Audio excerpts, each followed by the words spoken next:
No final de agosto, nós recebemos o médico cardiologista Dr. João Paulo de Andrade, que veio aqui falar sobre infarto. Se você quiser rever essa entrevista, é só acessar o canal do YouTube da TV Aparecida. Nesse dia, muitas foram as perguntas que chegaram. Por isso, hoje o doutor volta a participar do nosso programa para responder.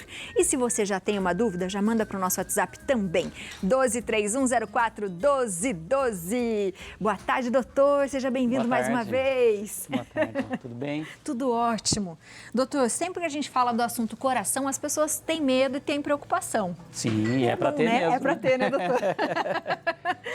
Para a gente só recapitular, antes de responder as perguntas, o que é um infarto, doutor? Então, o infarto é quando há um obstáculo no fluxo de sangue para o coração. Esse obstáculo, a principal causa, são placas de gordura. Existem outras situações também, né? Mas a principal delas é quando há uma placa de gordura que vai aumentando gradualmente e por alguma razão de estresse, por um esforço físico, até um estresse emocional, essa placa se rompe. E aí as plaquetas se juntam nessa placa de gordura e impedem a passagem do sangue daquele ponto em diante. E isso leva ao infarto, que quanto mais jovem o paciente for, muitas vezes maior essa repercussão. Inclusive, em agosto, a nossa abordagem foi até do infarto no jovem, né?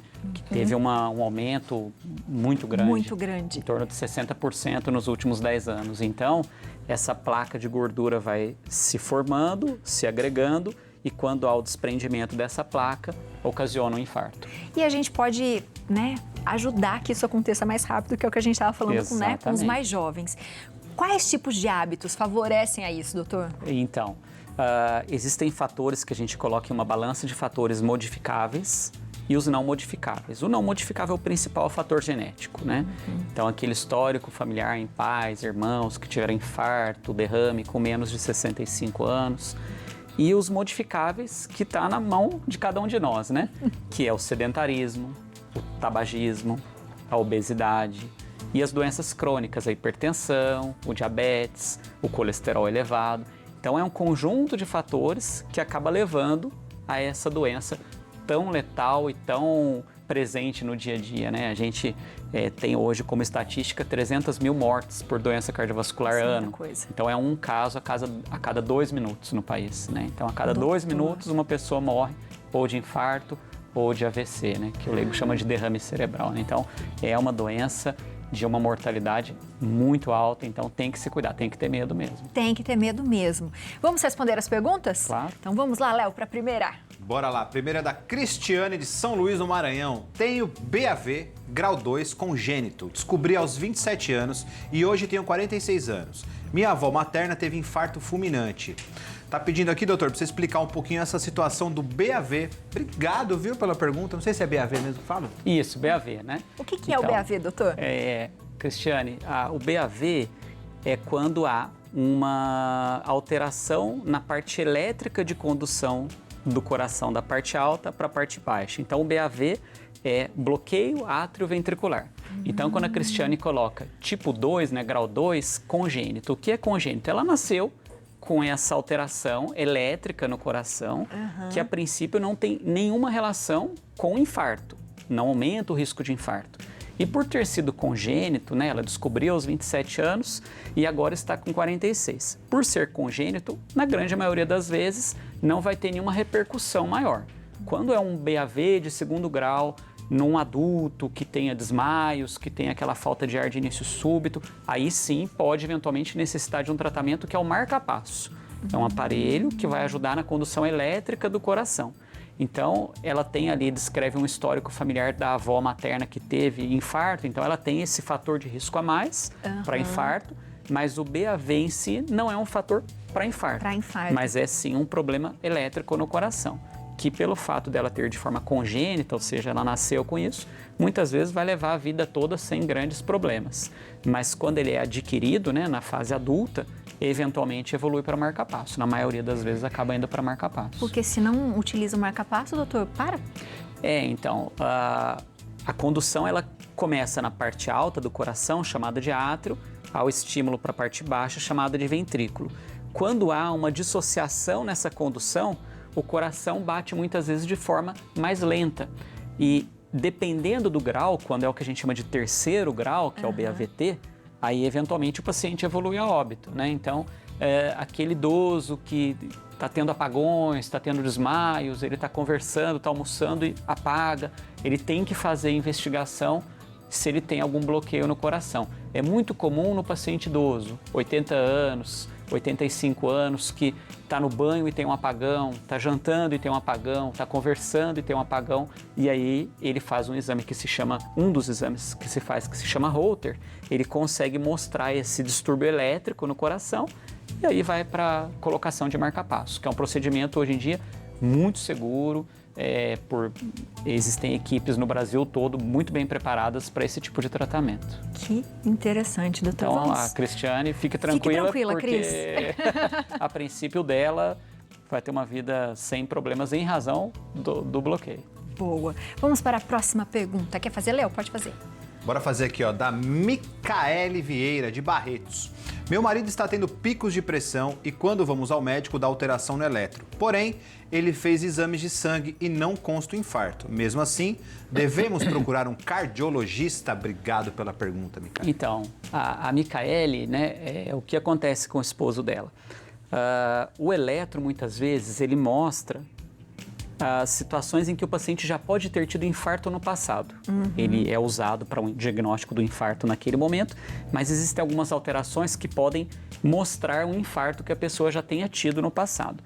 O exame de sangue que a gente avalia infarto é no momento do infarto. Aquele paciente que está com uma dor no peito, ele foi para o pronto-socorro, ele colhe um exame que se chama enzima cardíaca.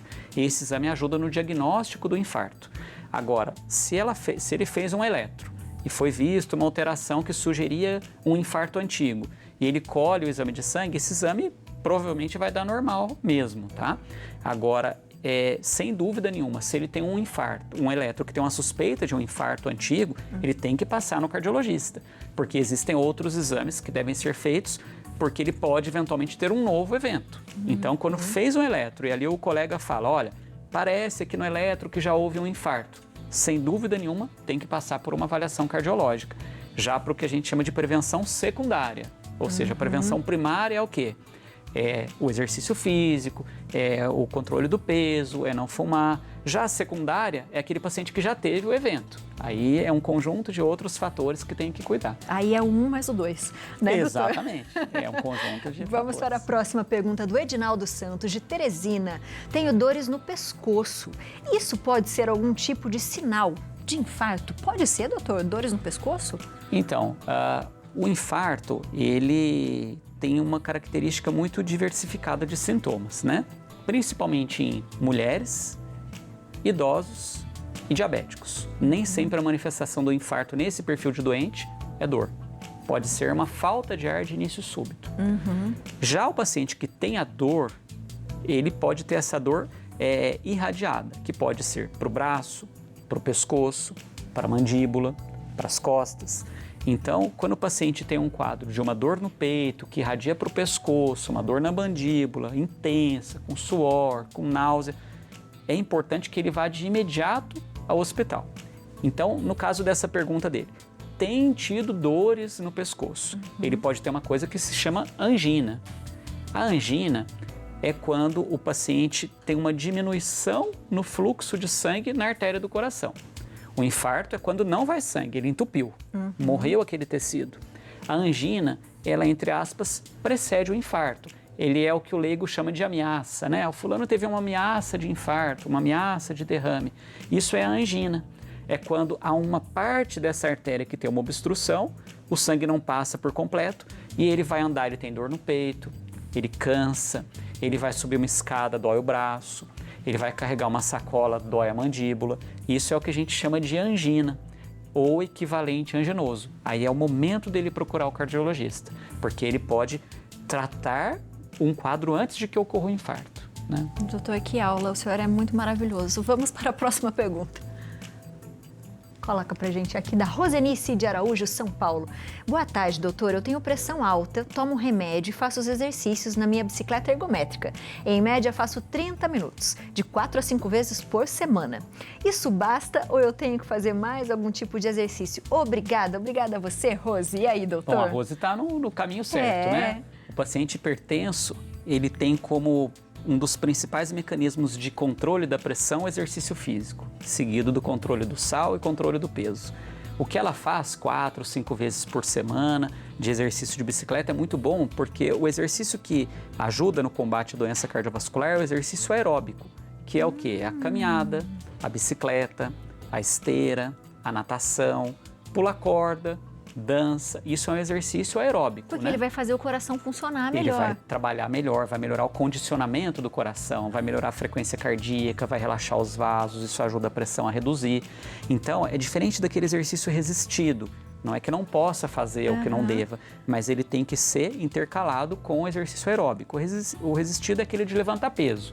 Então, Rose, ela tá no caminho certo de fazer o exercício. O ideal são 4, 5 vezes por semana, 30, 40 minutos, mas é fundamental uma avaliação cardiológica para ver se ela pode fazer esse exercício nessa intensidade. Então, às vezes o paciente ele tem a pressão alta e começa a tomar um remédio, começa a fazer exercício. Só que tem um momento exato que ele pode fazer o exercício, a intensidade adequada. Então, antes de começar, avaliação cardiológica, né? Amanhã vamos começar a fazer exercício. Nunca fez na vida e vai caminhar 10h30 da manhã debaixo de sol 2 horas. Aí pode dar problema. Então é importante essa avaliação cardiológica antes do início do exercício. Mas o caminho da Rose está certinho. Tá certinho. Exercício físico regular. Doutor, eu queria convidá-lo para uma próxima vez, para o senhor responder um plantão de dúvidas sobre tudo do coração, pode ser? Combinado. Porque as pessoas, né, têm muitas dúvidas e a gente recebe muitas mensagens Perfeito. e o doutor dá uma aula para a gente aqui e a gente vai pensando no que a gente está sentindo. Combinado. A gente vira meio hipocondríaco, viu, doutor? O senhor vai falando e fala assim, nossa, será que estou sentindo isso? Será que... O lado psicológico influencia bastante também. né, doutor? Com certeza.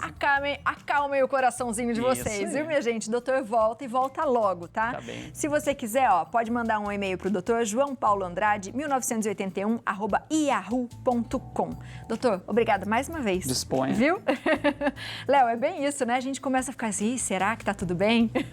Pois é, temos que cuidar muito bem do coração. O doutor, como sempre, espetacular, viu?